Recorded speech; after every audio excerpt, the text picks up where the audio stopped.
Dear ones, please, come and sit comfortably. Take a gentle breath in, and let it go, slowly. Here. In this sacred space of reflection, know that you are welcome, just as you are. No matter what weight you carry, no matter what stage you are in your journey, today I would like to speak to you from a place of ancient tradition and modern understanding. We live in a time when science and spirituality, once seen as separate paths, are now gently converging, especially in the fields of psychology and Buddhist wisdom. Like two rivers flowing into one, they offer us a powerful stream of insight into the human mind, healing, and the path toward inner peace. Let us walk this path together, with curiosity, with humility, and with open hearts. For more than 2,500 years, the Buddha's teachings have spoken not of gods or heavens, but of the inner workings of the mind. The Buddha was, in many ways, the first great psychologist. He saw clearly that the root of our suffering lies not in the world, but in how we relate to it. The Four Noble Truths begin not with belief, but with observation. There is suffering. Modern psychology too begins with observation. It seeks to understand what causes distress and how to reduce it. It explores how to cultivate healing, peace, and resilience. So you see, dear ones, the goals of both Buddhism and psychology are deeply aligned. Both aim to liberate the mind. Let us begin with a gentle reflection on the nature of suffering. When Siddhartha Gautama sat beneath the Bodhi tree and vowed not to rise until he found the truth, he was not calling upon divine powers. He was turning inward. His path was one of deep self-observation. Today, in the language of psychology, we call this mindfulness, a focused, compassionate, present awareness. The Buddha taught, the mind is both the cause and the cure of suffering. In therapy, we find something called cognitive behavioral therapy, CBT. It teaches that thoughts shape emotions, which then shape behavior. In meditation, the practice is similar, but gentler. We observe the thoughts, and we let them pass. No clinging. No judgment. No fear. We simply say, this is a thought. This too shall pass. You are not your thoughts. You are the awareness that sees them. Let me tell you a story. It is called the Two Arrows. One day, the Buddha asked his monks, if a man is struck by an arrow, is it painful? Yes, Lord, they answered. Then he asked, if a second arrow strikes the same man, is it not more painful? Again they said, yes. The Buddha explained, the first arrow is the unavoidable pain of life, but the second arrow is our reaction, our fear, our resistance, our anger, our self-judgment. Modern psychology calls this rumination, when we dwell, replay, and magnify pain. But in both traditions, the message is this: pain is inevitable, suffering is optional. How liberating this is. One of the greatest bridges between Buddhism and psychology is mindfulness. In the Pali language, it's called satya, lucid, compassionate, present awareness. Today, mindfulness is everywhere, in hospitals, therapy rooms, schools, helping people with anxiety, depression, trauma, and stress. But remember, this is not new. It is ancient. As the Buddha said, do not dwell in the past. Do not dream of the future. Concentrate the mind on the present moment. Would you like to try a short practice now?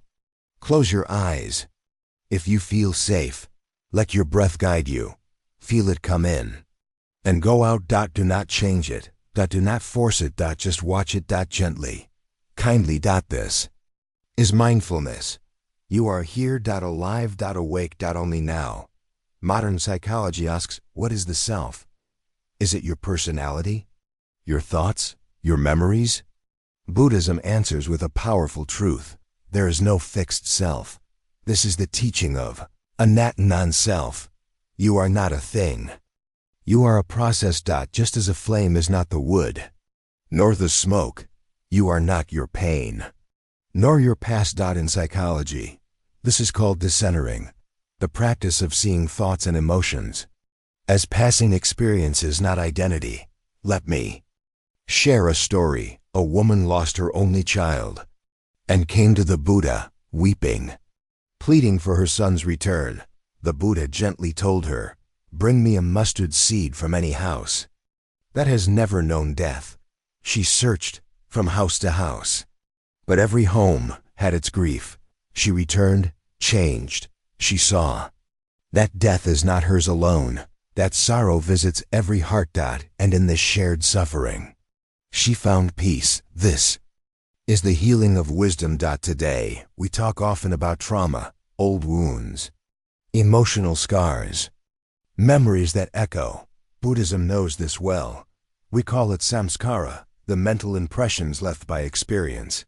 Healing, the Buddha taught, comes not by pushing pain away, but by meeting it with compassion. Psychology offers self-compassion as a path forward. So does Buddhism. In metta meditation, we begin with ourselves.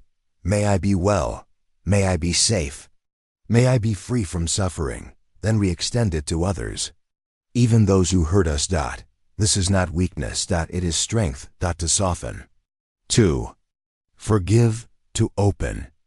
Again, emotions too are waves. In psychology, we learn they rise, peak, and fall. The trouble is, we try to fight them or hold on to them. But the Buddha said, all that arises also passes.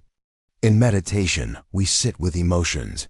Anger comes, we breathe. Sadness comes, we stay.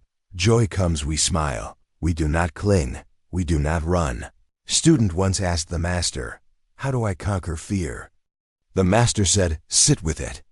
That is courage. At the heart of all suffering lies attachment. We cling to people, things, feelings, identity. And yet, all is impermanent. Modern psychology has attachment theory. It shows how our childhood bonds shape our adult fears. Buddhism shows us that clinging, even to love, brings suffering. True love holds gently. It does not possess, like water. When we grasp it, it slips through our fingers, but with open palms, it stays. Is freedom. The Eightfold Path shows us how to live well, and it aligns beautifully with psychological wisdom. Right view, see clearly, right intention, be kind. Right speech, speak truth, right action, do good, right livelihood, cause no harm. Right effort, cultivate the good, right mindfulness, stay present, right concentration, go deep. Each step is a practice. Each step brings peace. You don't have to walk it perfectly. Just keep walking. Dear ones, this is not just knowledge. It is a path. Every time you pause to breathe, every time you respond with compassion, you are walking it. Every time you observe a thought and let it go, you are returning home. You are not broken. You are not behind. You are becoming free. Before we part, dear listener, if these words have touched your heart, if you've found even a moment of peace today, I humbly invite you to subscribe to this channel, Buddha's Wisdom. Here, you will find a refuge, a teaching, a hand to hold on the path. Let us continue this journey together. May you be well. May you be happy. May you be free. Namaste.